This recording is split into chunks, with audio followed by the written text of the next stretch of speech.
მშვიდობისა ჩვენო ძვირფასო ტელემაყურებელო, მე კი მოგესალმეთ უკვე დილის ლაივის ეთერიდან, თუმცა ახლა უკვე ანასთან ერთად მოგესალმებით.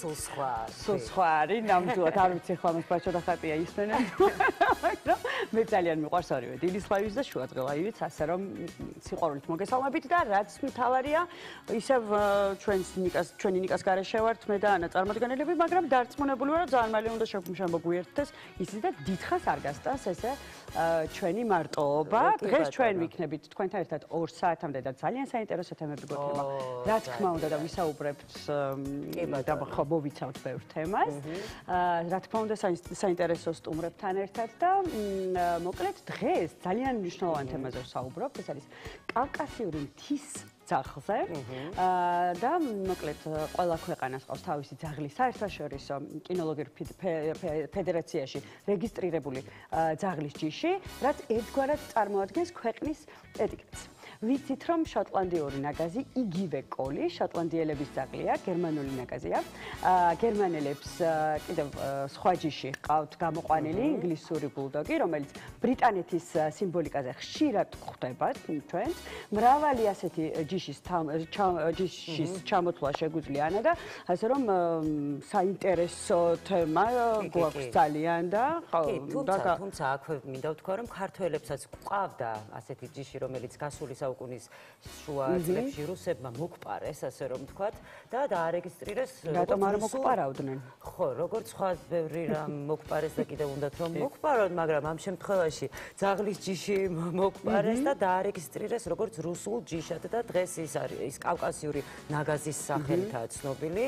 მე მინდა მოვყვე პატარა ისტორია, რომ მე მყავდა კავკასიური მეცხვარე. შენ გამანდე ეს ყველაფერი. სახლში ყავდა ანა? თბილისში არა, გურიაში მყავდა, რა თქმა უნდა, თბილისში ცოტა რთულია. მოუარო თბილისის პირობებში. თუმცა მაგასაც გავიგებთ, რამდენად რთულია. კი, და სტუმარი იქნება ჩვენთან ერთად, რომელიც გაგვანდობს, როგორ შეიძლება თბილისში მოუარო მეცხვარეს, ასე ვთქვა და მე მახსოვს, როცა ჩავდიოდი გურიაში, რომ გამოიქცეოდა ძალიან შორიდან ნამდვილი ლომი, მარიამ, აი ვერ გიხდეს, არ იყო უბრალოდ ძაღლი, მართლა ლომივით მორბოდა. დიდი ფაფრით, უზარმაზარი და აი ხელებს, თათებს აქ რომ მადერდა. აი თავი. და შენზე მაღალი და ჩემზე მაღალი, რა თქმა უნდა და მახსოვს ყოველთვის პირველი ჯიში, ახლა მე წელიწადში ერთხელ მაქსიმუმ ორჯერ ვახერხებდი იქ ჩასვლას და მაინც სადღაც შიშის, არ ვიცი, შიშსაც ვერ დავარდნე, რაღაც შეიძლება ქონდა, ხო რომ რაღაც ძალიან დიდი მორბის და ვიცი რომ უნდა, მაგრამ შემდეგ უკვე რაღაცა 2-3 წუთში უკვე ხვდებოდი რომ არანაირი შიში არ არის აქ და ისევე ხუტებოდით ერთმანეთს და ისეთი კარგი წლები მაქვს მასთან ერთად გატარებული რომ ხო, თუმცა ამბობენ რომ ცოტა საშიში ჯიშია, უნდა უფრთხილდე, მაგრამ აი ჩვენმა სტუმარმა გამანდო ცოტა ხნის წინ ეთერს გარეთ ვესაუბრებოდი, გააჩნია როგორ გაზრდი. ამგვარად ყველა ძაღლზე, ყველა ჯიშის ძაღლზე ვრცელდება ანა, ხო, იმიტომ რომ შეიძლება იყოს ტანმომცრო, ასე ვთქვათ, ძაღლის ჯიში, თუმცა იყოს ძალიან ავი, ხო, და აგრესიული და ამიტომ ნამდვილად არის ეს ყველაფერი თავის პატრონზე დამოკიდებული. და ლომა გამახსენდა ფილმი, ალბათ ჩვენს მაყურებელსაც ნანახი ექნება, იქაც ძალიან საყვარელი ძაღლია და ხო, რაღაც ის თქმა მინდოდა და მომივარდა თავიდან გამახსენდება მე ცოტა ხანში და ალბათ. ხო, დარწმუნებული ვარ რომ გაგახსენდება, მე ეხლა გადავდივარ, მე თვითონ მყავს პატარა ძაღლის ჯიში, იორკი, თუმცა ვერ შეედრება ახლა იმ ჯიშს, რაზეც უნდა ისაუბროს თავის სიდიდით, მაგრამ ძალიან დიდგულები არიან და ელენე მაგალითად ჩემმა შვილმა ხან რაღაც მომენტში ძალიან გამიავა ეს ჩემი ძაღლი და ხო, იცი და დიდ ძაღლებს როდესაც ხდება ქუჩაში, აბსოლუტურად არ აქვს იმის განცდა რომ თვითონ არის პატარა თურმე ეს კომპლექსი ახასიათებთ პატარა ჯიშის ძაღლებს და მოკლედ დღეს ძალიან საინტერესო თემაზე უნდა ვისაუბროთ ქართულ ნაგაზზე და მე მგონი რომ უნდა მოვიწვიოთ ხო ჩვენი სტუმრების სტუდიაში და ახლა დღეს ჩვენი სტუმრები არიან საერთაშორისო კინოლოგიური ფედერაციის კარგად ავიცით ყველა ჯიშის ექსპერტ კინოლოგი საქართველოს კინოლოგიური ფედერაციის დამაარსებელი ქართული მთის ძაღლის და ქართული მეყვენეს ოფიციალური სტანდარტების ავტორი მარიამ როგორ დაიმახსოვრე მოგცემდით ჩვენთან ასეთი დიდი რეგალია რომელიც მეც კი გამიჭირდა რომ ჩამომეყალიბებინა და მოდის გიხდით ამის პირველ რიგში და მოვიდა საოცარ არსებასთან ერთად მე მგონი დამეთანხმებიანა ბატონ ზუგზართან ერთად ნამდვილად არ არის ხო ქართული ჯიშის მთის ძაღლი მაგრამ უნდა გაგვაცნოთ აუცილებლად ბელგიურ-ფრანგული ჯიში რომელსაც ქვია პაპილიონი ანუ სიტყვა პაპილიონიდან პეპელა ანუ ყურების გამო ვიზუალურადაც პრინციპში ძალიან კარგად სხვანაირად ქვია კონტინენტალური თოის სპანიელი ეს არის პირველი ძაღლი ამ ჯიშის საქართველოში. საქართველოს კინოლოგიური ფედერაციის საგვარეულო წიგნში რეგისტრირებული. პირველი ძაღლია. ანუ ასეთი ჯიში ახლა მხოლოდ არის ერთი ჩვენთან დაფიქსირებული. საქართველოში კი. რა თქმა უნდა, უკვე პოპულარობას კრიფავს, იმიტომ რომ ნუგზარი ძალიან სახელი როგორ შეურჩიეთ. მე მინდა გაგაფრთხილოთ, ჩემი ძაღლი არ არის, არის ჩემი დაქალის ძაღლი, რომელსაც აქვს ასევე საერთაშორისო ძაღლსაშენი და ასე შემდეგ და ერთ-ერთი ჯიშად არჩია პაპილიონების მოშენება. და სახელი როგორ შეურჩია ხო გეცოდინებათ? საქმე იმაში რომ ყველა ძაღლს აქვს საგვარეულო ნუსხით სახელი ერთი რაღაც დიდი ფონ ბარონ რაღაცა. ხო და სახში ქვია და ბოლო ეხა ძალიან ის არის. ოჯახში ეძახიან ნუგზარს. კი. მოფერებით. ეხა ძალიან მოდაში შემოვიდა. ისინი ქართული სახელები კი, ძაღლები. მანაუ სახელები სახში ცხოველებისთვის უხდებათ. კი, ნამდვილად. კონტრასტია ცოტა. მოფერებით ჭინკან უგზარა ქვია. მე მგონი ჩვენი მეორე სტუმარიც უნდა ძალიან ისეთ მოვიწვიოთ უკვე, რომელიც ქართული მთის ჯიშის ძაღლთან ერთად არის მოსული, სწორედ ამაზე ვისაუბრეთ ჩვენს შესავალ სიტყვაში. ართურ კაპანაძე მობრძანდით შეიძლება და შემოიყვანეთ ეს საოცარი სილამაზე ჩვენთან, რომელიც არის 5 თვის თურმე. სულ რაღაც. ძალიან პატარა და გამარჯობა. იცი დავდუმდი, იმიტომ რომ ცოტა დიდიც არის, ცოტა არ მეშინია მე ძაღლების, მაგრამ აი ანამრად თქვა თავის ძაღლზე, რომ აი პირველი შეხვედრაო, მაინც მეშინოდა ხანდახან, აი ცოტა ეს შეგრძნება მაქვს, თუმცა დარწმუნებული ვარ, ძალიან კეთილია და მსმენია რომ დიდი ტალენტი დიდი ძაღლების არ აქვს პრობლემა, არ აქვს მაგის პრობლემა, ძალიან იშვიათად არიან გაუმართლებელი აგრესიის მქონე. ხო არა. როდესაც საჭირო არის ეს პატარა არის ჯერ. თუ დაესხმებით თავს. ბატონ, მაშინ დაგესხმებათ თავს. ისე არანაირად არ კარგად სოციალიზებული ძაღლი როა ჯერ ქალაქში ცხოვრობს, უნდა იყოს. სხვანაირად აგრესიული ძაღლი არის უდიდესი პრობლემა. ფარასაც რომ იყვება. თქვენ თუ არ დაარღვევთ. არ ჩაგივლიათ აი ფარა რომ ირგული ხო მიყვებიან ძაღლები აი ესენი. ისინი იცავენ, თორე ხა უბრალოდ რომ ჩაუვაროთ გვერდზე, კი არ მოგახდებათ და რამის კი არ გეტყვით. მაგრამ თუ რაღაცას იმოქმედებთ, მაშინ დაიცავენ ტერიტორიას და ასე შემდეგ. ესეც დაიცავს. ამას აქვს ძალიან დიდი მნიშვნელობა. რადგან დავიწყეს თავიდან საუბარი კავკასიური ნაგაზი. ეხლა ეს რაღაცა თან არ მინდა რომ კავკასიური ნაგაზი ვთქვა და უფრო მეცხვარე მინდა რომ ვთქვა, რადგან მაინც მოგყარეს ეს ჯიში და მოდი ესე ვთქვა, მეცხვარეზე დავიწყეთ თავიდან საუბარი და ყავს არაჩვეულებრივი მეცხვარე სტუმარი. მოდი ვთქვათ, აი რითი გამოირჩევა ეს ჯიში? რა აქვს განსაკუთრებული და განსხვავებული, ვთქვათ, რა თქმა უნდა ყველა ძაღლს აქვს თავისი ხასიათით და ასე შემდეგ განსხვავებული, მაგრამ აი ამ შემთხვევაში მეცხვარე. ქართულ მეცხვარე, ანუ ვითომ კავკასიური. ვითომ კავკასიური. ნუ ეს ვითომ არ არის, დე იურე არის რუსეთის პატრონაჟის ქვეშ და განსხვავდება რით ჯერს ერთი დღევანდელი კავკასიური ნაგაზი თავისი ფენოტიპით რაც არის განსხვავდება აბსოლუტურად იმ ძაღლისგან, რომლისგანაც იქნა ეს ჯიში გამოყვანილი. სტალინის დროს სტალინს დაარტყა თავში, რომ საბჭოთა კავშირს უნდა ყოლოდა თავისი ჯიშები, უნდა შეექმნათ, წაიყვანეს სასუნხეთიდან, აზერბაიჯანიდან, საქართველოსთან ძაღლები და მხოლოდ ქართული ტიპი გამოდგა ის სასომხეთის და აზერბაიჯანის არ გამოდგა და იქიდან მე ამათ ეს კიდე სხვა ჯიშები გაუმჯობესებისთვის ხდება ესეთი რაღაც. მაგრამ ეს ძალიან სპილოს მაგვარი, ძალიან ზედმეტი ძლივს რო დადიან ზედმეტი ჩამოკიდებული კანით და რაღაცა ქართული დასახელება არის მისი ქართული მეცხვარე და არა კავკასიური. ეს გაფანტული დასახელებები არის საშინელი სტალინის მოგონილი. კავკასიური, რას ნიშნავს კავკასიური? საქართველოს ქვეყანაა, ხო? ჩვენ გაწაღვენით ძალებით გააკეთეთ.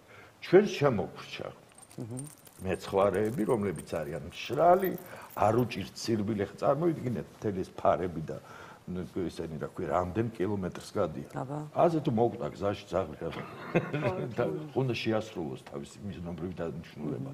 კავკასიური ნაგაზი შეუძლებელი, მაგრამ მათ მაშინ ჰქონდათ აღებული მიზნად, რომ დაეცვათ აი ესეთი რაღაც ქარხნები და რაღაც სამხედრო ნაწილები და შექმნეს დღევანდელი კავკასიური ნაგაზი, როგორც ასეთი, ამ ფუნქციას ასრულებს, მაგრამ გრძელ თაში გადასვლას ხო დიდ გზაზე ვერ ივლის ნამდვილად. სათუა ეს ვერ მოასწრეს. ხომ თავის დროს დავწერე ამის სტანდარტი და იმიტომ. აი, როდის შეიძლება რომ საქართველოსაც ყავდეს საკუთარი ჯიში, მით უმეტეს რომ ჩვენი არავის ყარავთ, დარეგისტრირებული. დარეგისტრირებული ეროვნულ დონეზე არის. ეხლა ზუსტად გუშინ აინთლიანად დაკაბადონებასთან მიდის ახალი სტანდარტი. პირველი სტანდარტი დავწერე 1998 წელს 2000-ში იქნა რატიფიცირება. ეროვნულ დონეზე აღიარებული სხვადასხვა ქართული თიხძაღლის დასახელებაც ჩემი მოგონილია და ჩემი კოლეგის ანუ როდესაც ვაკეთებდი. ანუ ორმაგი დასახელება ქვია ყოველთვის არის ქართული ნაგაზი, ანუ ლათინურადაც უცხოეთისთვისაც ქართული ნაგაზი. ქართული და არა ჯორჯია. ხო, მუსერება რო იყოს ამისი და კარგად ჩაჯდეს. იმიტომ რომ ბევრ ჯიშს აქვს 400-მდე ჯიშია საერთაშორისო კინოლოგიურ ფედერაციაში დარეგისტრირებული და ყველას აქვს თავისი ეროვნული ზოგიერთი ისეთია ვერ ვამბობ.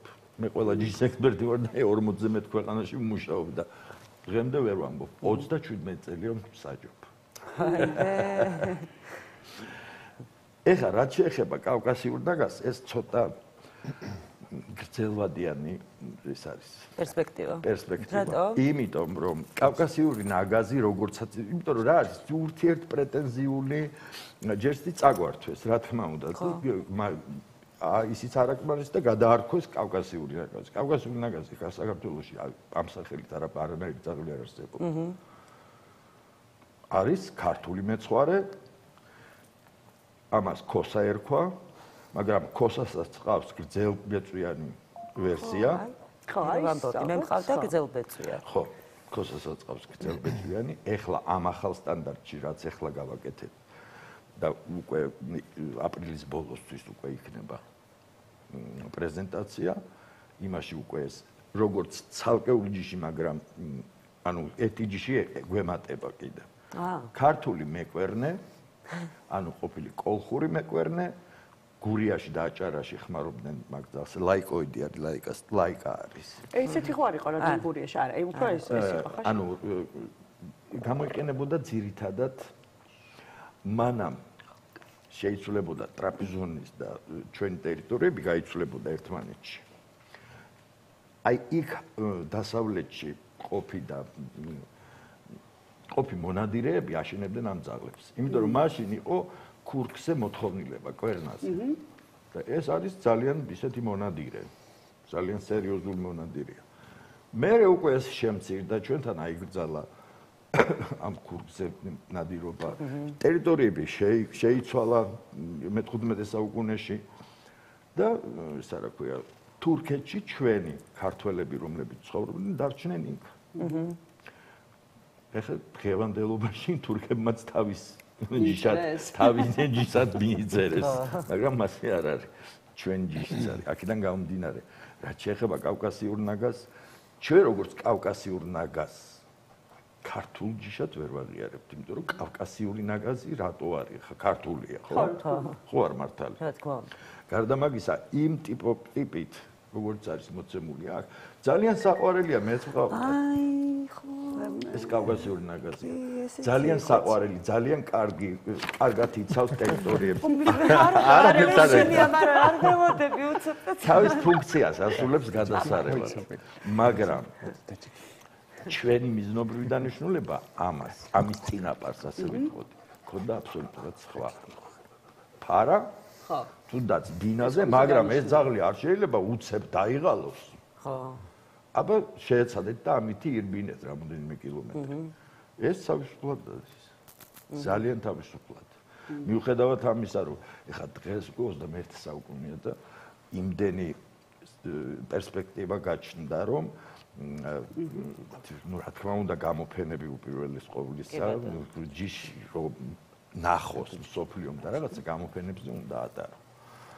და გარდა მაგისა, ეხლა ეს არის ძალიან კონტაქტური, საზრიანი ძაღლი, ინტელიგენტური. ხო, არ აქვს ძალიან ინტელექტის ძაღლად ითვლება? კი, რა თქმა უნდა და საქმე რაშია იცით? ძალიან იშვიათად მინახავს ისეთი გაუნელებელი აგრესია რო ჭირთ ხოლმე. ხომ იცით, არის ასე. ძალიან ხშირად მინახავს კავკასიურებში. სამწუხაროდ. მაგრამ და რისი ბრალია ეს? არასწორი მოშენების. საქმე რაშია იცით? ძაღლის აგრესია არის რისის შედეგი იცით? ან სიმხდალის. რო თავდაცვა ერთგვარი. ხო, თავს იცავს. ეგრევე და ამას შესაძლებელია გამოსწორებადი იყოს ადრეულ ასაკში. ადამიანებშიც ეგრე. კი, ნამდვილად, აბსოლუტურად. მაგრამ აგრესია ახლა ჩვენს მაშინ აგრესიული ძაღლი არის პრობლემა. თავდაცვის ინსტინქტები რომ აქვს ძაღლს და კარგად განვითარებული, თავის მიზნობრივი დანიშნულებით, მაგი კარგია. რა თქმა უნდა. მაგრამ უბრალოდ ეხა გავარდა ქუჩი, ეზოდან გავარდა ქუჩაში და დაკბინა ვიღაცა, ეს გამორიცხულია. აი ესეთი ძაღლები არ უნდა შედიოდნენ სანაშენი საქმეში. ანუ ეხლა დღესდღეობით უკვე მევატარებ ამ ბონიტირება ხდება, ანუ თავიდან ბოლომდე ყველაფრის გაშიფრვა. აი, როდესაც დღესდღეობით ხო არის რომ საგვარ ის რა ქვია, გამოფენაზე მიიღე შეფასება, მიხვედი დართე სხვა ძაღლთან, მიიღე ლეკვები და ეხლა უკვე ეს აღარ არის საკმარისი. ამისთვის არის შემოღებული ბონიტირება, რომელშიც ყველაფერს აბსოლუტურად თავიდან ბოლომდე ვზომავთ და ასე შემდეგ. საერთაშორისო რეგულაციებით თუ აქვს მოთხოვნა დაუშვათ რაღაცა გენეტიკური დაავადებების გამომრიცხავი ცნობის აღების და ასე შემდეგ, ეს ყველაფერი ხდება. და რაღაცას ვიკითხავ თუ შეიძლება, რა გამოფენებზე როგორც ვიცი, აღარ დაიშვება ძაღლი, რომელსაც ყურები აქვს მაგალითად მოჭრილი. ეს კონკრეტულად ქართულ ნაგაზს, ანუ მთის ძაღლს არ ეხება და აგიხსნა. 2021 წელს ნოემბრის თვეში გენერალურმა ასამბლეამ მიიღო გადაწყვეტილება, მთელს ევროპაში აკრძალულია ყურმოჭრილი ძაღლით გაყვანა კი არა. საერთოდ გამოფენის ტერიტორიაზეც ვერ შეხვალ. ეგრევე პოლიცია დაგადგა.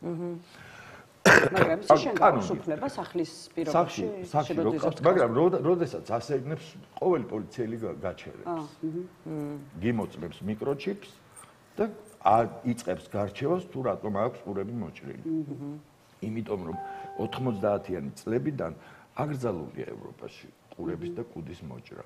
ბევრმა თავისი ჯიში მიატოვა, მე ისევ დაუბრუნდნენ, შეჩვევაზეა დამიჯერეთ, არაფერი დიდი არ ხდება მაგით, უბრალოდ ბევრი ძალიან მათ აღიქვავს საშინელებად და სინამდვილეში არ არის საშინელებად დამიჯერეთ. შუაზიური ნაღაზი გინახავთ ყურებით, განახებთ და ძალიან ლამაზი. მართლა სერიოზულად ვამბობ. მაგრამ ჯერჯერობით ამათ არ ეხებათ. რატომ? ჯერჯერობით ეს არ არის საერთაშორისო კინოლოგიური ფედერაციის მიერ ჯერჯერობით აღიარებული ეს ჯიში. არ არის ჯერ აღიარებული. მეორე, ეს მაინც უნდა მიიღოს საქართველოს გადაწყვეტილება, რომ ყურები არ მოიჭრას და საქართველოს კინოლოგიურმა ფედერაციამ მიიღებს ამ გადაწყვეტილებას მხოლოდ იმ შემთხვევაში, თუ ქვეყნის კანონი იქნება აკრძალული ყურების და კუდის კუპირება. ანუ ესეთი ის არის რა ქვია. ისეთ კანონებს იღებენ, რომ ჯერ ალბათ ამ კანონისთვის ვერ მოიცალეს, მაგრამ ხო. იცით რა მაინტერესებს, აი რამდენად მნიშვნელოვანია, რომ ქვეყანას ყავდეს რა დატვირთვა აქვს, რომ ქვეყანას ყავდეს თავისი ჯიში. ნუ რა ჯერსი სახეა, ნებისმიერ შემთხვევაში დაუშვათ. კულტურაში ჩვენი ცეკვა, სიმღერა ჩვენი სახეა. კულინარია და ყველა სეგმენტში რაღაცით წარსდგები იგივენაირად ქართული საქონლის ჯიშებიც გვყავს, ფრინველისაც, ცხენების, ღორის და ასე შემდეგ. არაფერი არ არის დარეგისტრირებული. ყველა ქვეყანას ყავს ძალიან დიდი რაოდენობა. საქმე იმაშია ხარ, როგორ შეიძლება წარმოიდგინო, რომ საქონელი არ არის იმდენად დიდ მნიშვნელობას, ანუ მასზე რო არ გაიცემოდა ეს საგვარეულო ნუსხები, არ იწარმოებოდა საერთო სანაშენე წიგნი, სადაც შედის ინფორმაცია რა, ვინ არის დედა, მამა, ის გასაგებია ხა კატლეტს ისედაც შეჭამ დედმამის ანუ სხვანაირად რო ვთქვა, მაგრამ სანაშენედ ამ ექსტერიორულ მონაცემებს ძალიან დიდი მნიშვნელობა აქვს და პროდუქტიულ მონაცემებსაც. გადმოვიდეთ ძაღლებზე. ჩვენ გვაქვს ეს იყო მთელი ჩემი ცხოვრება იმაზე, რომ ნუ რატო უნდა იყოს რუსეთის. მე ხა სამშობლო კავშირში დაბადებული ვარ. მიუხედავად ამისა, ძალიან კარგად იცის ყველა რუსმა მომშენებელმა, რომ ეს არის ქართული ჯიში, მაგრამ არის რუსეთის. ხო. აფხაზეთი ჩვენია. კი ბატონო. იქ კიდევ უფრო უარესად გვაქვს საქმე, იმიტომ რომ იდეიურე არის მათი. და მაშინ უნდა ვეომო რუსეთს, რომ FC-ი, ანუ ჩვენ ხელშეკრულება უნდა ჯერჯერობით რუსეთს ბევრი რამეა გაკრძალული, ასევე სანქცირებული კინოლოგიური თვალსაზრისით, არც საერთაშორისო გამოფენები, არც მათი ექსპერტები საერთოდ არსად არ დაიშვებიან. თუ არსებობს რაიმე მხარდაჭერა სახელმწიფოს მხრიდან, რომ დარეგისტრირდეს როგორც ქართული ჯიში? არანაირი აბსოლუტურად. საერთოდ იციან რომ არსებობს. აი ამ წესასწორად აღნიშნა, იმდენად მნიშვნელოვან კანონებს იღებენ ალბათ, რომ ეს მსგავსი რაღაცები ძალიან მიღმარჩება. არა, ნუ ხო, არანაირი. არა და ძალიან მნიშვნელოვანია საქართველოსთვის. ძალიან მნიშვნელოვანია, მაგრამ უფრო დიდი წილი, უფრო დიდი მნიშვნელობა მე ესე მგონია. არის თვით მომშენებლებზე და მფლობელებზე დამოკიდებული. მათი აქტიურობა თავის საქმეს აკეთებს. სულ რამდენი ეგზემპლარი არსებობს საქართველოში? ეხლა მე გეტყვით. საერთო საგვარეულო წიგნში უკვე არის დეკემბრის მონაცემებით 6000 ესენი რეგისტრირებული. ეს რაოდენობრივად სტატისტიკურად ამ შემთხვევაში ცოტა თუ ბევრია? ეხლა გეტყვით. და სამჯერ უფრო მეტია, ეს არის 1/4. 4ჯერ უფრო მეტია დაურეგისტრირებელი. რა თქმა უნდა, ხო. ანუ წარმოიდგინეთ, 20000-ზე მეტი მაინც არის აი ეს ჯიში, ქართული მთის ძაღლი. დაურეგისტრირებელი იმიტომ არის, რომ ჯერჯერობით კანონი არ აქვს სახელმწიფოს და იქ მილიონ რაღაცას მოიფიქრებენ, რომ იქ არა, მე ვიცი ამის წინაპრები, რას ნიშნავს ზეპირსიტყვიერად, რაში მაინტერესებს რა იცი, რას ნიშნავს იცი. იცოდე მე. კი ბატონო. საქმე არ აქვს ძაღლს წინაპრების მიმართითებელი, ხო? უნდა იყოს ნულოვანი. რატომ? ეს ნულოვანის დიდი ბედენა რამე არ არის, მაგრამ იმისგან მაინც იწყება საგვარეულო ნუსხა. ანუ რა ხდება იცით? აი ეს ჯუარის? დიახ. გააჩინა ამან ესენი ყრიან ბევრს. 10 წელი. კი ბატონო. გაიზარდა მშვენიერი, დარიგდა ეს ლეკვები. და არა აქვს საგვარეულო ნუსხა. ზეგ საერთოდ არ იციან ერთმანეთი ამის ლეკვების პატრონებმა. ზეგ შეხვდნენ ერთმანეთს და შეაჯვარეს და ასეთი ინცესტებით და ასეთი ძალიან ახლო იმბრიდინგით, რა თქმა უნდა, დაავადებები, ძაღლის ყველაფერი სუსტდება აბსოლუტურად. აქედან გამომდინარე, არსებობს ეს ველოსიპედი, ჩვენ კი არ გამოგვიგონია, არსებობს საერთაშორისო რეგულაციები. ჩვენ FC-ში შევედით 97 წლის 6 აგვისტოს. ეს არის საერთაშორისო კინოლოგიური ფედერაცია. ამდენი წელი ამას ვაკეთებთ და მაინც არსებობს ხალხი, რომელიც ყოველთვის იტყვის, რომ მე უფრო იმან რა იცის, მე უფრო მეტი ვიცი იქ რა არის ისენია ერთი სიტყვით ხა ვისაც უნდა ის არის. კი ბატონო. 6000 ჯიში, როდესაც არის საგვარეულოში, შეტანის საგვარეულო ციკლში. ეს არის ძალიან ბევრი. თან ასეთ პატარა ქვეყანაში. და ერთი კითხვა მაქვს, თუ შეიძლება თქვენი თანაცხოვრება მაინტერესებს როგორია? აჰა, დაცქვიტა იქ მაშინ ყურები. სახელი არ მეკითხავს თქვენი მეგობრი. რაიმე მოფერება უნდა. ნუ ეს როგორც აღინიშნა არის ზუ, სახელი შევარჩიეთ ჩემს ქალიშვილთან ერთად, ასე ვთქვათ, ბელი დავარქვით.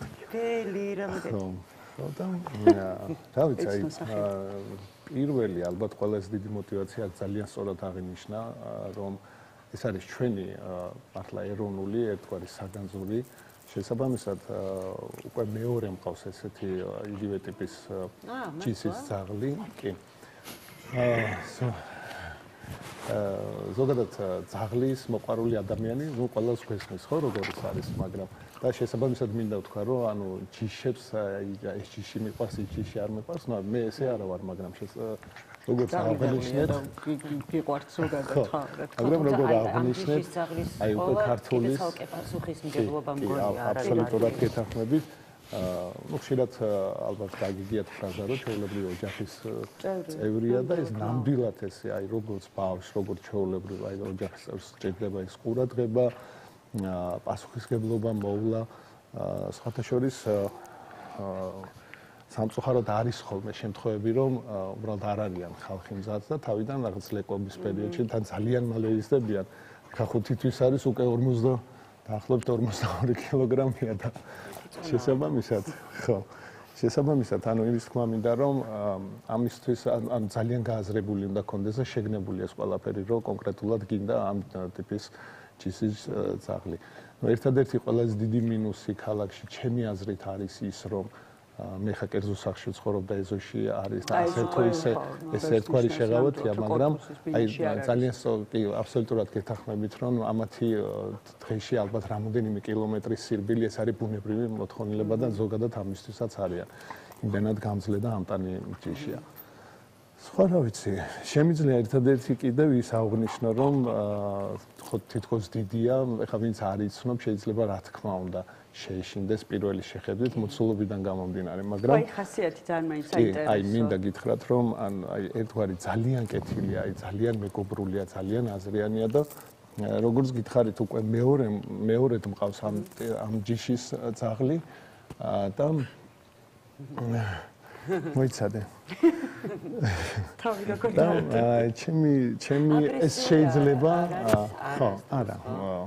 უბრალოდ იმის გარკვეული ვარ რომ თუ უცხოში გადმოაბიჯებს თავისთავად აუცილებლად ექნება რეაქცია ეს ნორმალურია დიახ ერთგვარად ის რომ უბრალოდ თავის ინიციატივით მოახდინოს თავდასხმა ახლა როდესაც ჯანსაღი ფსიქიკის არის და კარგად გაწმილი და გაწონასწორებული ესეთი რაღაც არ არსებობს ხშირად არის შემთხვევა რომ აი დავუშვათ ქუჩის ეგრეთ წოდებული ძაღლებიც ხო ყურადღებას იპყრობენ, უყეფენ რაღაც, მაგრამ ხშირად არის შემთხვევა რომ ზედაც არ უყურებს ასე ვთქვათ, ხო. და შეიძლება ხა ეს ჩემი სუბიექტური აზრია, ერთ დავამატებდი კიდევ რომ ეს თითქოს არ არის ის ძაღლი რომ აი მოდი დაჯექი, ადექი რაღაც ერთგვარი ქართული ისიც აქვს ჩემი აზრით რა რომ მეგობარი ანუ პიროვნება რაღაცნაირად მეგობარი ხო აი ესე უნდა ესაუბრო დაჯექი ესქენი ისქენი არა აი ზუსტად რაღაც ერთგვარი ტიპის ურთიერთობა გჭირდება რა ან გერმანულ ნაგას თრნა უნდა ამას არა კომუნიკაცია უნდა. ხო. ნამდვილი ქართველი. და სავარაუდო წონა დაახლოებით რამდენია როგორ ვარაუდობთ რომ უნდა გაიგო. 65-80 თუ არ ვსწრები. სიმაღლე არის ძუების მინიმუმ 60, სიმაღლე მინდაოში, ხვადების 65, მაგრამ არიან 75-იც, 80-იც, 85-იც. და წონა უნდა იყოს ჰარმონიულად მის სიმაღლესთან მიმართებაში ჰარმონიულ კონტაქტს უნდა ჰქმნიდეს, როდესაც ექსპერტი უყურებს რინგზე და აფასებს ძაღლს ან მონიტირებაზე. აი, უნდა შექმნას ძაღლმა არც გამხდარი ძაღლის იმიტომ რომ ეს არის კაი ჩადგმული ძაღლი, კუნთი უნდა კონდეს რო ირბინოს, ხო? კი, რა თქმა უნდა. აქედან გამომდინარე, ეს ზედმეტად ჩატუნტულებული კი, ხა ზედმეტად სიყვარულის გამოხატვაში არის კაი ჩაპუნტულებულებიც, მაგრამ მუშა ძაღლს არ აქვს ესეთი ისა, მაგრამ არც გამხდარი და არანაირი ნეკნები და არაფერი. ანუ ეს კუნთოვანი მასა და საფარი უნდა იყოს კარგად. ესე იგი რა ძალა აქვს, ხო? აი, გვერდით მისის და მასას აქვს. უბრალოდ მოეხუდა ჩემს ავარწას და გასა. და გელოდებათ რომ მოეფერო, მთელი პერიოდი აი აღარ არის ჯგუაზე მოეფერე. და ეკითხა სულ უყავს. იმიტომ რომ კონტაქტურია ძალიან და აი ვერ იგებს ახლა რა თუ არ ეფერები. ბავშვების მიმართაც ასეთივე მომფერებელი და კი ხო? შემიძლია სრულიად თამამად გითხრათ რომ აი ყველანაირად რამდენად აი ეს სწორად ცდის. პირდაპირ მაჩვენებელია. რომ სწორად ცდის. უპრობლემოდ შეუძლია იყოლიოს ქალაქშიც, სოფელშიც შეუძლია იმის საბელის გარეშეც გაისენოს. ქალაქში არ შეიძლება საბელის გარეშე უკრავდეს. მაგრამ დაუშვათ სადმე ხო? იმის შიში არ გიქნება რომ ვიღაცას გაიკიდებოდა ეცემა და რა. რამდენად მოთხოვნადი ჯიშია საქართველოში? ძალიან პოპულარულია, უპოპულარულესი. როდესაც დავწერე სტანდარტი პირველი, ხო? აი ყველა მეუბნებოდა რომ კაი რა, ქოსებს ხო იცი მარტო აჩხუბებენ და რაღაცა და არ იქნება პოპულარული, აი თუ არ იქნება პოპულარული. ხო, ეს ძალიან პოპულარულია. სტანდარტი ახსენეთ თქვენ ბატონო და მაინტერესებს მე მესმის რომ სახელმწიფოს ჩართულობა ნაკლებია, რომ ნაკლებია ყურადღება ზოგადად, მაგრამ თუ არის რაიმე მოლოდინი იმისა, რომ შეიძლება ეს საქმე, ასე ვთქვა, დაწყებული საქმე დაიძრას და თუ არის რაიმე მოლოდინი საქმე დაძრულია აბსოლუტურად. საქმე დაძრულია იმდენად რომ ეხლა არის რა სტადია, იცით? გავდივართ ბონიტირებას. ანუ რაც შეიძლება ბენტი ძაღლი უნდა ჩაეწეროს ბონიტირებაზე 15 თვის ასაკიდან. მე ქართული თვის ძაღლი მაქვს მხედველობაში. უნდა შეიკრიბოს 100 ძაღლი. მე ხდება ტესტი, ანუ დნმ-ის აი ესე ყველამ რო გაიგოს სანიმუშო დნმ-ის ნიმუში, რომელიც იგზავნება საერთაშორისო ფედერაციაში. ეს სტანდარტი თან ახლავს და ის უკვე იქნება რომ აი დაუშვათ რომ აიღებენ ამის ბიოლოგიურ მას რა ქვია ნიმუშებს დნმ-ის მიხედვით მიხვდებიან რა ჯიშია. მაგრამ ამისთვის არის საჭირო რომ ფლობელებმა და მომშენებლებმა მას ქნან რა ქვია. ესენი არის ესკიზები ახალი სტანდარტი და ფოტოშოპის. ანუ ეს ახლა მაინც თქვა რეგისტრაციას უსვამხას. არა ეს კი რეგისტრაცია არის მნიშვნელოვანი ამ შემთხვევაში. აუცილებლად, გარდა ამისა, აპრილის ბოლოს ტარდება საერთაშორისო გამოფენა. ერთი დღე იქნება ეროვნული გამოფენა ამათი. მსაჯობს ძალიან კარგი მსაჯი ჩვენი ბატონი თემურ საგარეიშვილი, საქართველოს კინოლოგიური ფედერაციის წევრი და გარდა ამისა ესეთი რაღაც არსად არ ხდება. ანდა ხდება და იშვიათად ჩამოდის საერთაშორისო კინოლოგიური ფედერაციის პრეზიდენტი. 99 ქვეყანა. ეხლა წარმოიდგინეთ, რამდენი მოწვევები აქვს, რომ ანდა მაინც გაკეთდა, რომ ჩამოდის ეს თამაში აკელი არის, უნგრელი არის წარმოშობით და ძალიან კარგი პიროვნება და ასე. გვინდა რომ ვანახოთ. ანუ რომ ვანახოთ, უნდა ჩაეწეროს გამოფენა. ჩაწერა ხდება ონლაინ. არანაირი პრობლემა არ არის. ხო, ეს საერთაშორისო ინფორმაცია უკვე ტელემაყურებლისთვის. ანუ რატომ ვამბობ, იცით, უყურეთ, გამოფენა ეს უბრალოდ ის კი არ არის, რომ გავიყვანე, დავაყენე ნუგზარიკო. შემიფასეს, დავაყენეს ეს სწორად, ვაჩვენე კბილები, ყველაფერი. გარდა ამისა, აი რო ნახეთ, ხო მოგინდათ, ნუ როგორც მინიმუმ მოფერებოდით. ხალხისთვის, რომელიც იქ მოდის, აი ეს კონტაქტი ძალიან ბევრ ამას შვება. განსაკუთრებით ახალი თაობისთვის. ძალიან მნიშვნელოვანია დამიჯერეთ რა. ისინი არ უყურებენ ისე ქვეყანას და ყველაფერს როგორც უყურეთ ჩემი პლიადის ხალხი. და ეს არის გასახარი. იმიტომ რომ ესენი ჩვენი ნაწილი არის. გარდა ამისა, ეხლა რა შეეხება იმათ, აი, როდესაც მივლენ და მოეფერებიან, რომ ქართული ძაღლს ესე თავისუფლად მოეფერე და რაღაცა, ადამიანს უკვე ექნება აბსოლუტურად სხვანაირი შთაბეჭდილება ამ ყველაფერზე. ზოგს ეხება რომ აო როგორი ლომია და ზოგს უიმე რა საყვარელია. ყველაფერს ამას ძალიან დიდი მნიშვნელობა აქვს. სად შეიძლება ვაჩვენოთ ეს? გამოფენებზე და ტელევიზიით რაიმე გადაცემებში და ასე შემდეგ და ასე შემდეგ. იმიტომ რომ ყოველთვის ყველა ძალიან დიდი კაპაციტეტით ელოდება ხოლმე და უყურებს ამ ყველაფერს. აი აქედან გამომდინარე, როდესაც ხა ვისაც ეზო აქვს, ხო? მე მაგალითად ვურჩევდი ეზო ვისაც აქვს და ნუ დიდად დაინტერესებული თუ არ არიან კონკრეტულად მაშინ ეროვნულ ჯიშებს მიხედონ, ანდა კიდევ უფრო უკეთესი ღმერთის საქმეს გააკეთებენ მეტისები, რომლებიც არიან ქუჩაში და აი შესანიშნავი ძაღლები არიან. როგორ აგიხსნათ ხა? ყველას ხო არ ჭირდება პაპილიონი. რა თქმა უნდა. აქედან გამომდინარე, ქუჩაში აბსოლუტურად უფასოდ შეგიძლიათ ნახოთ ყურზე საყურით შეგიძლიათ საყურით იყორიოთ შეიძლება უსახურო. ნება თქვენია. ნამდვილად. აქედან გამომდინარე. უჭკვიანესი და უჭკვიანესი ჯერსტი ზომების მიხედვითაც შეგიძლიათ შეარჩიოთ. ნუ ჯერზედი განთავისუფლდება ქუჩები მიუსაფარი ეს თვითონ სახელი არის ისეთი დამსგუნავი. ძალიან. არა და იმისთვის რომ ადამიანს ამას შემიჭამა მთელი ყველაფერი გამხადა ტანში. იმისთვის რომ ისიც მოუსწრებდა შენ მიაკერებ მე ამას და იმისთვის რომ კონტაქტი გქონდეს ცხოველთან, ოთხფეხა მეგობართან, აბსოლუტურად არ არის საჭირო იყოს ჯიში. და სისხლის და ასე შემდეგ. თანაც აქ ისეთი ნიუანსები ხდება, რომ დღეს ფული ჯოჯოხეთს ანაცებსო, ხო ამბობენ. ხო და აქედან გამომდინარე, ძალიან ბევრი არის, საერთოდ არსად დაურეგისტრირებელები ყავთ ეს ძაღლები, რაღაცა ძალიან საეჭვო ხარისხის ჩამოყვანილები და დაუშვათ იგივე შპიცები, იგივე პომერანები, უამრავი რაოდენობის იორკშირული ტერიერები არის, რომელიც აი კილონახევარი არის და რაც არის ძალიან ცუდი. ძაღლის ჯანმრთელობისთვის მისი სტანდარტული წონა უნდა იყოს 23.5 კილო, შესაძლებელია ოდნავ მეტი, შესაძლებელია ოდნავ ნაკლები, მაგრამ არა ამხელა. ეს ძაღლები მშობიარობენ, ნუ ერთი სიტყვით, როდესაც ჯიშიანს ეხება საქმე, აქ სავალდებულოა სტანდარტების დაცვა. როდესაც უჯიშო ძაღლს მეტის ეხება საქმე, სავალდებულოა მარტო ვეტერინარული სტანდარტების დაცვა და სოციალიზაცია მისი. ეხლა გარეთ რაც დარბის, იმდენად სოციალიზებულები არიან. ხო არის ეს. თავისუფლად ვეფერები, ძაღლებთან ერთად სეილობ და არავინ არაფერს არ პირიქით გამოვლენ და გელაკუცები. всё, საქმე გაკეთებულია. აქედან გამომდინარე. ახალ გარემოში მე მგონი ავანერვიულეთ ჩვენი ყველაზე ეს სტუმრები. აღარ დაგაყოვნეთ მეც ძალიან დიდი მადლობა. გამოფენისთვის არის მოსამზადებელი. უღრმესი მადლობა რომ ამ ძალიან მნიშვნელოვან თემაზე ვისაუბრეთ და იყავით ჩვენთან ეთერში წარმატებას გისურვებთ და წარმატებას გისურვებთ. იმედია რომ ჩვენ ქართული ჯიშიც უკვე მალე დარეგისტრირდება და გვეყოლება. ძალიან იმედი გვაქვს. კი, ქართული მეცხვარე.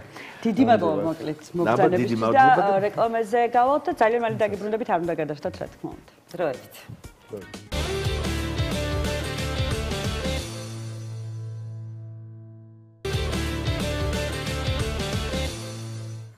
დავბრუნდით პირდაპირ ეთერში მარიამ და სანამ ჩვენი სტუმარი შემოგვიეცდება, მინდა ჩვენს მაყურებელს ვუთხრა, რომ დღეს სულ რამდენიმე საათში არის მზის დაბნელება. ხო, ძალიან მნიშვნელოვანი. შემოგვიერთდება ცოტა ხნის წინ იყო ჩვენთან ეთერში და ამის შესახებ გაგვაფრთხილა, რომ 29-მდე ცოტა კარგად მოიქეცითო, იმიტომ რომ მზის დაბნელება 29-შია და 29-მდე არ მიიღოთ მნიშვნელოვანი გადაწყვეტილებები. ხო, და ძალიან მნიშვნელოვან პროცესებს გამოიწვევს 29 მარტი, როგორც ვიცი და როგორც გვითხრა ქეთიმ, კი ბატონო, ქეთიმ, რომელიც უკვე ემზადება ჩვენთან შემოსასწრებად. ქეთიელი არის, რა თქმა უნდა, ჩვენი სტუმარი და მარტო ბედაანა ამ თემას ნამდვილად ვერ გავუძღვებით ახლა, იმიტომ რომ გამარჯობა. როდესაც ქეთი არის ჩვენი სტუმარი, იქ ბევრად საინტერესოდ და ესე ჩაშლილად გავიგებთ, ასე ვთქვათ, რა გველოდება და როგორ გველოდება, იმიტომ რადგან ქეთი პირველ რიგში მოგესალმები და რადგან ცოტა დრო გვაქვს, ბევრი, ასე ვთქვათ, შესავლების გარეშე, მოდი პირდაპირ გადავიდეთ თემაზე, რაც არის 29 მარტი, ანუ მზის დაბნელება. მზის დაბნელება არის მნიშვნელოვანი იმით, რომ ნახეთ, მთვარის დაბნელება გქონდა 2 კვირის წინ და მთვარის დაბნელება უფრო ემოციურად, ინდივიდუალურად ახდენს ხოლმე ადამიანზე გავლენას, ხო? და მზის დაბნელება არის ხოლმე პერიოდი, როცა უფრო სახელმწიფოებრივ დონეზე, უფრო ზოგად და გლობალურ საკითხებზე აისახება ხოლმე პირველ რიგში, ხო, მასშტაბურად. მაგრამ სამზეზე გამოდის ბევრი რამ, ბევრი ისეთი რამ, რომელიც მანამდე დაფარული იყო აი თითოეულის ცხოვრებაში, ნახეთ. ისეთი რაღაც სიტუაციები, რომელიც ცოტა ბუნდოვანი იყო, მზის დაბნელება, რო ჩაივლის ხოლმე, მე რო უკვე რაღაცები აშკარავდება, მე რო უკვე სინათლეზე გამოდის, ასე ვთქვათ. რა ხანდა მზის დაბნელება არის დღეს კიდევ მაინც გასათვალისწინებელია, რომ ზოგადად კონფლიქტურობა ესეთი მიუხედავად იმისა, რომ შედარებით პოზიტიურია, ესეც აღნიშნოთ, რომ არ შევაშინოთ ძალიან მაყურებელი, მიუხედავად ამისა, მაინც არის ხოლმე გარკვეულწილად კონფლიქტურობა, მით უმეტეს რაღაც ისეთი პლანეტები, რომლებიც ახარვეზებენ ჯერჯერობით ჩართული არიან ამ ფერხულში. გავითვალისწინოთ ისიც, რომ ამ დაბნელების მმართველი არის პლანეტა მარსი.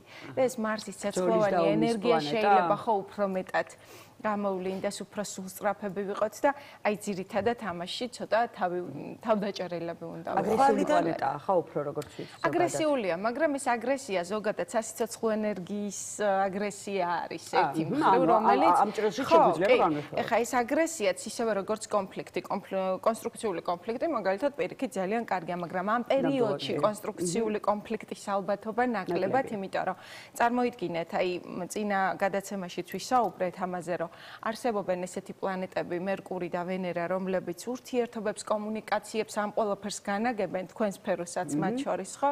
და ესენი არიან რეტროგრადულები ჯერჯერობით გავითვალისწინოთ და თან ამ ყველაფერში ჩართულია, ნახეთ, ესეთი ორბუნებიანი პლანეტა ყავს ნეპტუნი, რომელიც ერთი მხრივ შემოქმედებითი პოტენციალი, სილამაზე, ინტუიცია, ეს ფანტაზიის უნარი, რომელიც საჭიროა კინემატოგრაფიაში, ფოტოგრაფიაში აუცილებლად, მაგრამ მეორე მხრივ ცოტა ილუზიებში მივყავართ, რაღაცები უკვე ბურუსით არის ხოლმე მოცული, აი თითქოს ყველაფერი კარგათა, მაგრამ ირგვლივ ყველაფერი მოკლედ ინგრევა, ხო? აი ესეთი ბუნდოვანების პლანეტა არის და ეს პლანეტაც დღესდღეობით აი ამ დაბნელების ფონზე მნიშვნელოვან როლს ასრულებს და ეს კიდევ უფრო ბლარავს, ასე ვთქვათ, სიტუაციას. ამიტომ მაქსიმალურად სიფხიზლე, რაციონალიზმი, არა მარტო დღეს, აი უახლოესი დღეები, არა, განსაკუთრებით მოდი ესეც ვთქვათ, ერთი კვირა დაახლოებით, ნუ 8-მდე მაქსიმუმ, იმიტომ რომ აი 8-ში უკვე მერკური სწორდება, ჩვენი გონების მმართველი პლანეტა და უკვე საღად გამოვიხედავთ, რომ შეგვიძლია უკვე ამიტომ 29-მდე ველოდებოდი, 30 რაღაც მნიშვნელოვანი გადაწყვეტილება მინდოდა მიმეღო მართლა და 29-მდე როგორც კეთიმ გამაფრთხილა, ესე არა, თუ აუცილებელია, კი ბატონო, მოდი ერთი დღეც გადავაგოროთ, თუ საშუალება არის, მაგრამ ჩასრულდეს, ხო, მარსი ეს ჩავხუროთ მაგრამ. ხო, მარტის თემა ჩავხუროთ მაგრამ. და თუ გექნებათ საშუალება, აი იგივე ჩვენ მაყურებელსაც თუ ამის საშუალება ექნება, კიდევ აი 8 რიცხვამდე, რომ უფრო გონივრული გადაწყვეტილებები შეიძლება მივიღოთ. თუმცა არ არის პრობლემა, შეიძლება ის დაბნელების ფონი ზუსტად ესე აისახოს თქვენზე, რომ აი რაღაც მნიშვნელოვანი გადაწყვეტილების მიღება მოგიწიათ. მაგრამ აი მაინც რისგან შევიკავ, გავსაკებია კონფლიქტებისგან და შევიკავ. აი რა დღეს როგორ მოვიქცეთ? დღეს საერთოდ ისეთი ჯადოსნური დღე არის ხოლმე დაბნელებების დღეები და ამ დღეებში როგორც პროგრამების განულებას, ნეგატიური პროგრამების, რა თქმა უნდა, იგივე შეგვიძლია ჩამოვწეროთ ფურცელზე და დავწვათ მერე ეს ადამიანები, რომელმაც გული გვატკინეს, ოღონდ არა ადამიანები დავწვათ ფურცელია, ხო, რაღაც ანეკდოტიც არის ამაზე. ხო, არა. და გავანულოთ ამგვარად, ხო, სანთელი დავანთოთ, ჩამოვწეროთ, ასე ვთქვათ, პუნქტებად, აი რა გვტკენს გულს. შეიძლება წარსული რაღაც თემები წამოვიდეს ტკივილები, რომელიც მონელებული გქონდა და ძალიან კარგი ტექნიკაა, თან ვერძი არის ცეცხლოვანი ნიშანი და ცეცხლის ტიქია, ვთხოვთ, გავანულოთ, ანუ სანთელი ცეცხლი. ამ შემთხვევაში ეს არის და მე ეს პატარა ფურცლებზე დავწეროთ, რომ რაღაც ეკოლოგიურად მოვიქცეთ და ეს პატარა ფურცელი დავწვათ ამ ცეცხლის ალზე. ის რომ მონაკოჩი სულეთია? აი ეხა ნახეთ ფორმირებისთვის შეგვიძლია დღეს რომ რაღაც ჩამოვწეროთ ერთი სურვილი შეგვიძლია რამდენიმეც, მაგრამ რაც უფრო ნაკლებზე გავაკეთებთ კონცენტრაციას უკეთესია. ესეც ახლა კონკრეტული უნდა ნახეთ, დავწერე ფურცელზე, დავანთე სანთელი. ეს უკვე ჩავხურე დაბნელების ტკივილის ყველაფერი გავანულებ, თქვათ, ხო? ჯერ ეს გავაკეთე, გაწმენდის ოპერაცია, ხო? მე შეგვიძლია გადავივლოთ წყალი თუ გვაქვს ამის საშუალება. თუ არ მუშაობს ადამიანი მაგალითად, კი ბატონო, დაკავდეს ამით, გადაივლოს აუცილებლად წყალი. და შემდეგ აიღოს გნებავთ ბლოკნოტი აიღოს, სადაც იმუშავებს მერე უკვე ამ თავის მიზანზე თუ მიზნებზე, ხო, მიზანსურვილებზე, გნებავთ ფურცელი აიღოს, ჩამოწეროს, ოღონდ კარგად, უნდა იყოს ძალიან სწორი ფორმით, მე მინდა ეს არ უნდა იყოს, უნდა იდოს ამ სურვილში ზრახვა აუცილებლად, რომ მე განზრახული მაქვს, რომ მაგალითად მინდა სახლი. ან მაგალითად მინდა პირადი ცხოვრების მოწყობა, ხო?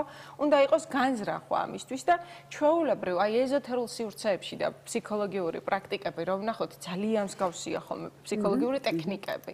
და რატოა მსგავსი? იმიტომ რომ ორივე შემთხვევაში ჩვენს გონებას ვავალებთ, რომ დაგვეხმაროს. შესაბამისად, აქ უნდა იყოს ზრახვა ჩადებული, რომ ეს უბრალოდ ის კი არ არის, რომ ჩავიფიქრე და მორჩა. არა. რა არის ამისთვის საჭირო, რომ რა ნაბიჯებია. აი ესე უნდა გავწეროთ ყველაფერი.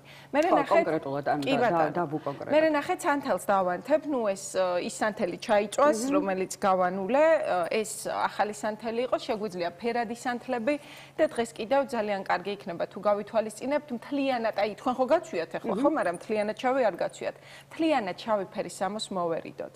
თუ მაინც დამაიცეს, კი ბატონო. შევეცადოთ ყოველთვის. იმიტომ რომ შავი ფერი ზოგადად სატურნის დღე არის შაბათია. კი ბატონო, შაბათობით, მაგრამ დღეს დაბნელების დროს შავი ფერი არ გვინდა.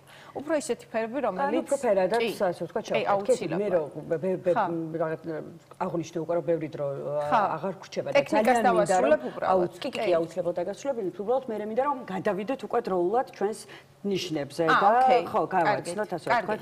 ესე იგი, სანთელი გვინთია, ჩამოვწერეთ სწორი ფორმით, გავწერეთ ნაბიჯები და ავიღოთ თუ გვაქვს, რა თქმა უნდა, ძალიან კარგი იქნება რაიმე ოქროს ნაკეთობა, თუნდაც აი პატარა საყურე, ან ბეჭედი, ან რაღაც ესეთი, დავდოთ იქ ჩაწერის დროს, როცა ვწერთ რაღაცას, მე დავიჭიროთ ხელში და ეს ვაქციოთ ერთგვარ თილისმად ამ ჩვენი მიზნის თუ სურვილის აქტივაციისთვის.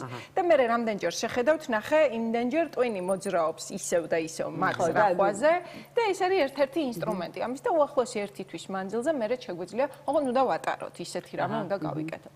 ეხლა გადავიდეთ დროულად ზოდიაქოს ნიშნებზე. ზოდიაქოს ნიშნებს რაც შეეხება პროგნოზი არის საკმაოდ შერეული და კიდევ ერთხელ ვამბობ, ისედაც ძალიან ზოგადი არის და ყურადღება მივაქციოთ ასცენდენტითაც და სხვა პლანეტებითაც. მოკლედ სხვა ნიშნებით შეიძლება რეზონირებდეს. დავიწყოთ ვერძით. ვერძისთვის არის ერთ-ერთი ყველაზე კულმინაციური პერიოდი, იმიტომ რომ ვერძის ნიშანში ხდება ეს ყველაფერი და ნებისმიერ ცხოვრების მნიშვნელოვან თემაში კონდეს შეიძლება ცვლილება. უბრალოდ სულ სწრაფობიდან გამომდინარე, ურჩევდი რომ ცოტა მეტად დაფიქრდეს და მაინც მნიშვნელოვანი გადაწყვეტილებები სულ სწრაფად არ მიიღოს და დაელოდოს მომდევნო პერიოდს. მაგალითად, რვის მერე უკვე გადადგას ნაბიჯები. თუმცა ისიც აღნიშნოთ, რომ წინა დაბნელება ეს იყო დავინახე, დანახვის პერიოდი. მიუხედავად, რომ რაღაც რეალური დანახვა მაინც გვიჭირს და ეხლა უკვე უნდა დავიწყოთ ნელ-ნელა აქტივობა. ეს დაბნელება არის მოქმედების უკვე, უნდა დავიწყოთ ნაბიჯების გადადგმა. აი 8-დან უკვე შეგვიძლია ნაბიჯები გადავდგათ. მეორე, კუროს ზოდიაქოს ნიშნისთვის, ანუ ნებისმიერ სფეროში ვერძი როგორც აღნიშნე, ხო, ეს იქნება კარიერული, პირადი, იმიჯთან დაკავშირებული და ყველანაირად პროდუქტიულია ერთი მხრივ, ოღონდ სუსტრაფობის გარეშე. მეორე, კუროს თემაში კუროს თვის როგორი პერიოდი არის. კუროს ზოდიაქოს ნიშნის წარმომადგენლებისთვის პერიოდი არის აქტივობისთვის, ყველანაირი აქტივობისთვის თავი უნდა შევიკავოთ, თუმცა მნიშვნელოვანი დადებითი კუთხით შეიძლება იყოს ის, რომ ძირითადი ესეთი იზოლაციური თემებიდან გამოვიდეს, შეიძლება დიდი რაღაც ავადმყოფობიდან, შეიძლება ემიგრაციაში იყო დიდხანს და აი ახლა უკვე მიიღოს გადაწყვეტილება, რომ დაბრუნდეს, თუმცა კუროებმა არ ჩამოყარონ ყურები, აი შეიძლება დააბრუნონ ძალით. მაგალითად, ხო? და ეს ციკლი ძალიან კარგად ჩაიხურება და უკვე ყურადღება მიაქციონ იმ მინიშნებებს, რომელიც სამყაროსგან მოდის აუცილებლად ამ პერიოდში, იმიტომ რომ ძალიან მნიშვნელოვან პერიოდს გადიან, ოღონდ უნდა აი თითქოს უნდა დაიბადოს ეხლა და ეხლა უნდა მოხდეს ფორმირება იდეის დონეზე, აზრის დონეზე, ამიტომ ძალიან კარგია ლოცვა, აუცილებლად სანთელი დაანთეთ უახლოესი დღეები, მით უმეტეს ხასიათში ჩავარდნა თუ გექნათ და დანარჩენი იქნება ყველაფერი კარგად. მალე დაახლოებით ერთ თვეში უკვე თქვენი სურვილების რეალიზაციის პერიოდი დადგება. ტყუპებისთვის პერიოდი არის მანამდე ტყუპებს ჰქონდათ ცოტა ჩაკეტილობის იზოლაციის, აი რაღაც საკუთარ ნაჭუჭში ყოფნის პერიოდი, რაც ტყუპებისთვის ცოტა უჩვეულოა, ხო? და ეხლა უკვე სამზაოზე გამოდიან ფაქტიურად, ძალიან კარგია სოციალური თემები აითვისონ, გავიდნენ მაქსიმალურად და ერთადერთი ხარვეზი შეიძლება იყოს სამეგობრო სფეროში, მეგობრებთან პატარა ან კამათი ან რაღაც გაუგებრობა და აქაც ხო იქიდან გამომდინარე ტყუპებიც ჰაერისტიკი არის, ნაჩქარო გადაწყვეტილებებს ნუ მიიღებენ, შეიძლება ყველაფერი არც ისე ცუდად იყოს, როგორც ჩანს. და გავითვალისწინო, კარიერულ თემაში შეიძლება ქონდეთ კარგი ცვლილებები კიდე, განსაკუთრებით შემოსავლის კუთხით. აი ხო ეწონა, აქ უკვე ძალიან გაყოფილია. კირჩხიბის ზოდიაქოს ნიშნისთვის პერიოდი არის, უკავშირდება სტატუსს, ასევე აი თქვენ შემთხვევაში ხო კარიერის ფულს უკავშირდებოდა ძირითადად მატერიალურს, ხო? ამ შემთხვევაში შეიძლება სტატუსთან დაკავშირებით კარიერიდან გამომდინარე მნიშვნელოვანი ცვლილებების პერიოდიც კონდეს.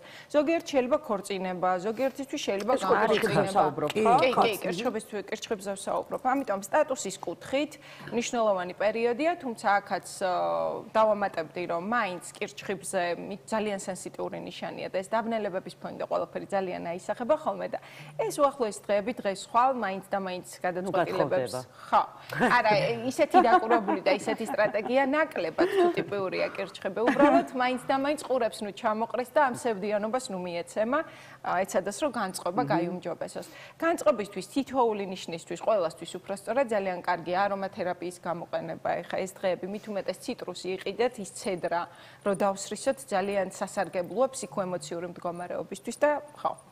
გადავიდეთ ლომზე. ლომისთვის ცეცხლოვანი სამეული ყველა კარგად გრძნობს თავს შედარებით, თავგადასავლების პერიოდია, მთავარი არ გადაამეტონ, შეიძლება პირად სასიყვარულო თემიდან ცოტა გადაუხვიონ, ამიტომ ცოტა თავდაჭერელები იყვნენ და მაინც და მაინც ამ დღეებში ფრენას და მოგზაურობების დაგეგმვას არ ურჩევდი. მერე ზოგადად უკვე მშვენიერი პერიოდია და ცხოვრების ფილოსოფიაც კი ეცვლებათ სასიკეთოდ. ქალწულებისთვის თქვათ, რომ ცოტა ორმაგი პერიოდია, ერთი მხრივ ცოტა კრიზისული შეიძლება იყოს, მაგრამ მეორე შეიძლება იყოს მომგებიანი დიდი ფულისთვის. ანუ მნიშვნელოვანი ფულისთვის, მანამდე რაც ჰქონდა მაგალითად დაკარგული რაც ეგონა შეიძლება ქალწულს სწორედ მიმაში რაღაც მიიღოს ახლა შედეგებზე გავიდეს მოკლედ ერთი. მეორე თემა შეიძლება იყოს ცოტა მტკივნეული მემკვიდრეობის თემებთან დაკავშირებული, იგივე ალიმენტების თემა ზოგადად სასამართლო პროცესში შეიძლება ეს ამ პროცესში იყოს ვინმე და აი ეს თორე სხვა მხრივ მნიშვნელოვანია, ტრანსფორმაციულია და შედეგების დადების პერიოდი აქვს. სასწორებისთვის პერიოდი არის სასწორი არის ვერძის კოსმიური მეწყვილე, ხო?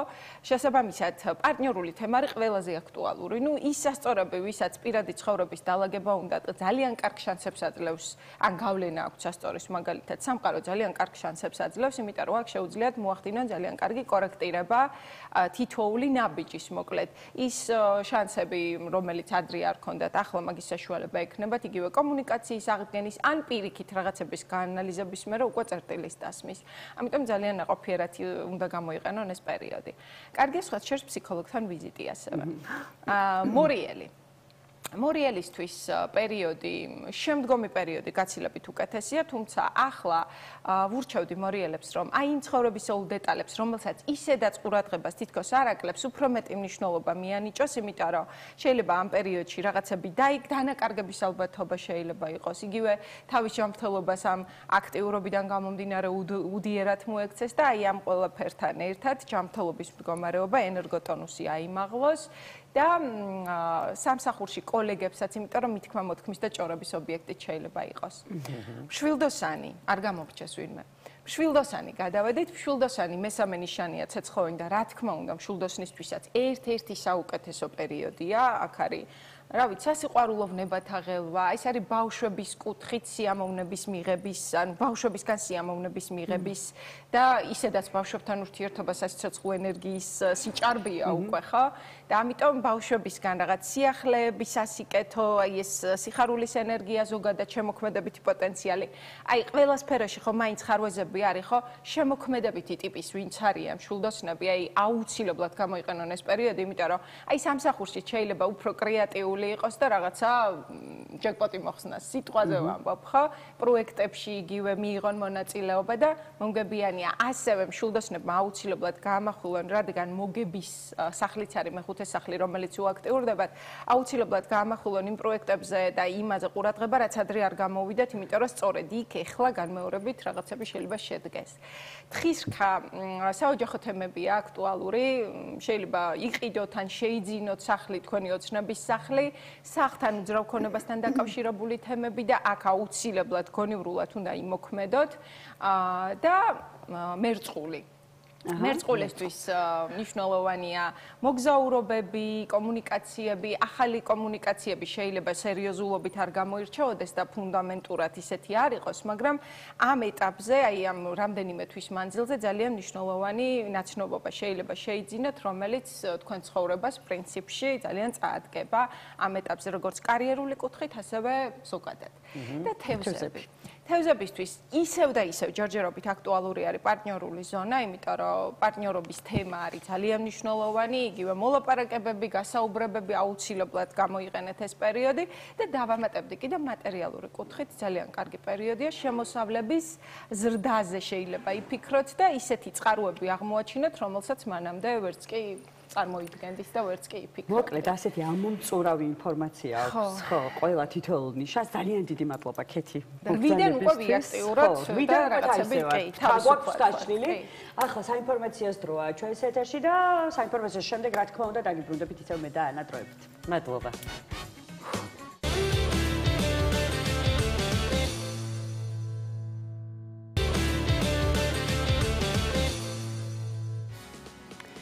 დავბრუნდით მარიამ. როგორ ახარ? გადასარევად, თავად როგორ ხარ ანა? თავად ვარ გადასარევად და მიხარია რომ ვადევნებდი ხალხურ საინფორმაციო გამოშვება პირობებს და მინდა ხაზი გავუსვა რომ ჩვენ საინფორმაციაში მაყურებელი ყოველთვის ისმენს სიმართლეს და ეს ძალიან მნიშვნელოვანია და დიდი მადლობა ამიტომ ჩვენს ტელევიზიას ამ სიმართლისთვის და სიმართლის შემიძლია რომ არ შემოგიერთდე ამ მადლობაში, იმიტომ რომ დღეს თუ კი რამე სჭირდება ჩვენს მოსახლეობას, ეს არის ნამდვილად სიმართლის ცოდნა, სიმართლის თქმა ჩვენი ტელეეკრანებიდან და ამიტომ ნამდვილად TV პირველი არის ის არხი, საიდანაც ნამდვილად ჟღერდება სიმართლე და ეს ესე იქნება ყოველთვის ამაში დარწმუნებული ვარ. ამიტომაც ჩვენი რეიტინგები ყოველთვის მეტყველებს ამაზე, მე ესე ვფიქრობ და დამეთანხმებიან ალბათ ჩვენი წარმომადგენლები, ასე ვთქვათ. ახლა იცი რა არის, ვერაფრით ვერ ავწდებით, რა თქმა უნდა მიმდინარე მოვლენებს, რაც ხდება ჩვენს ქვეყანაში. შესაბამისად უნდა გითხრათ ის, რომ დაიწყო მსვლელობა დმანისიდან თბილისამდე. აქტივისტები მოდიან ბოლნისიდან, დმანისიდან, მარნეულიდან, თეთრი წყარო, რუსთავი. ეს ყველაფერი დაგვირგვინდება, რა თქმა უნდა, უკვე რუსთაველზე 31 მარტს. სამდღიანი მსვლელობა არის და მოკლედ გვიერთდებიან ასე ვთქვათ, ჩვენ და ლაშა ჩხვიმიანი გვიერთდება სწორედ აი ამ მარშიდან და ლაშა მოგესალმებით, იმედი მაქვს, რომ გესმის ჩვენი ხმა. რამდენიმე წამი გჭირდება და ანა, აი, ლაშა მოგესალმებით. გამარჯობა. კი, ისმის თქვენი ხმა, ჩვენი გესმით, ხო? იმედი მაქვს ისმის. გამოვედით დმანისიდან, ახლა სადღაც 20 კილომეტრამდე გვაქვს. გავლილი დმანისის ხუთი სოფელი გამოვიარეთ და ჯერ არ დავღლივართ. ლაშა, თუ გიერთდებიან სხვადასხვა სოფლიდან მოსახლეობა? დიახ, გვიერთდებიან რამდენიმე ადამიანი სოფლიდან. შემოგვიერთდა, ბოლნისი გვიერთდება.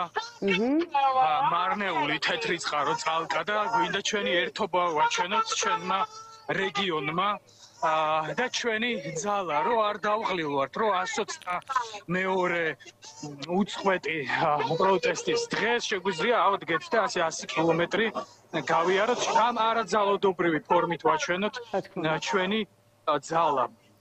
ლაშა, შენ რომ არ დაიღლები, ამაში ეჭვი, არ მეპარება და ალბათ არავის ეპარება ეჭვი. მიხარია რომ ჯანმრთელს გხედავ და კიდევ ერთხელ ძალიან დიდი მადლობა მინდა გადაგიხადო იმ სწორი გადაწყვეტილებისთვის, რაც მიიღე შენ. და შეწყვიტე შიმშილობა, ამას გულისხმობ რა თქმა უნდა. კი, ამ ბრძოლაში ყველანი უნდა ვიყოთ ძლიერები, ყველანი უნდა ვიდგეთ ერთად და ერთობის ძალა უნდა ვირწმუნოთ. ძალიან მნიშვნელოვანია. ეს რომ ერთად ჩვენ ძლიერებ ვართ და ამას მგონი 21-ში კიდევ ერთხელ ვაჩვენებთ ამ უწყოდი პროტესტის ფარგლებში. სწორედ ეს მინდა დალაშა მეკითხა, რამდენად მნიშვნელოვანია 31 მარტის აქცია? ყველა დღე მნიშვნელოვანი იყო აი ამ 122 დღის განმავლობაში, ამ უწყოდი პროტესტის განმავლობაში ყველა დღე მნიშვნელოვანი იყო, როგორც დიდი აქციები, ასევე ის პატარა აქციები, რომლებმაც ეს უწყვეტობა შეინარჩუნა და ეს ნებისმიერ ხო ასეთი რაღაცა ისტორიას არ ახსოვს, ხო ეხლა იბადება სამოქალაქო საზოგადოება, რომელიც აღარ გააბედინებს იმდეს არც ერთ ხელისუფლებას. აქამდე ვაბედინებდით. აღარ აქვს სახელს და გვარს მნიშვნელობა ვინ იქნება ხელისუფლებაში. სამოქალაქო საზოგადოება, რომელიც ახლა ჩვენს თვალწინ იბადება, არავის აღარ გააბედინებს იმდენს, რასაც აქამდე ვაბედინებდით ხელისუფლებას. ვაშა გელოდებით მთელი გულით და აქვე კითხვას დავსვა, მაინც მაინტერესებს, როგორი მოლოდინი გაქვს იმ ადამიანების გასაგებად, ვინც ჯერ კიდევ ნიჰილისტურად თუ არის ასეთი დარჩენილი და ალბათ არის ნიჰილისტურად არის განწყობილი ამ მოვლენების მიმართ. რას ეტყვი მათ?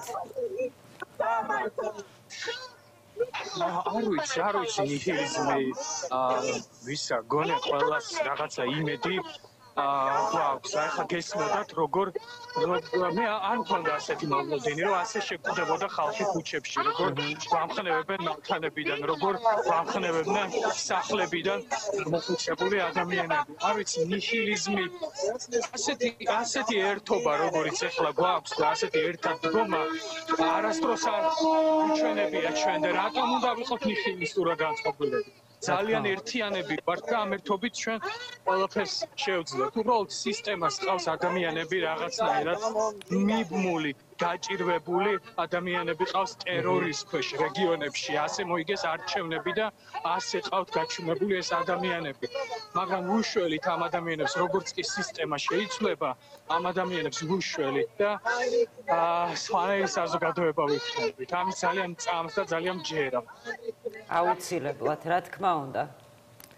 ნამდვილად არის სანა 31 მარტი ქართველი ერის გამოღვიძების დღე და დარწმუნებული ვარ, რომ ასეც იქნება, თუმცა ჩვენ დიდი ხანია გვღვიძავს უკვე და რაღაც პატარა ნაწილი, რომელიც დარწმუნებული ვარ, რომ შემოგვერთდება, ისინი ჩვენთან ერთად იქნებიან. ხალხო, წარმატებებს გისურვებთ, დიდი მანძილი გაქვთ დასალაშქრი და დასაძლევი, თუმცა ეჭვიც არ მეპარება შესაძლებლობებში, ასე რომ გელოდებით, რა თქმა უნდა, უკვე რუსთაველზე თბილისში. წარმატებებს გისურვებთ. დროებით. დიდი მადლობა. აი ასე, ჩემო მარიამ. კოკა-კოლა დალია შენ? დავლია და ეხლა რა შემახსენე. კოკა-კოლა ხوار დალია თქო. თან 0 ამ შემთხვევაში. კარგია კოკა-კოლა. ძალიან. კარგი, სანამ შენ კოკა-კოლით ჩაიტკბარუნებ პირს და ხო რაღაცა საოცარ სიამოვნებას მიიღებ. მე დავიმშვიდობი ჩვენ ტელემაყურებელს ანას ტელეფონი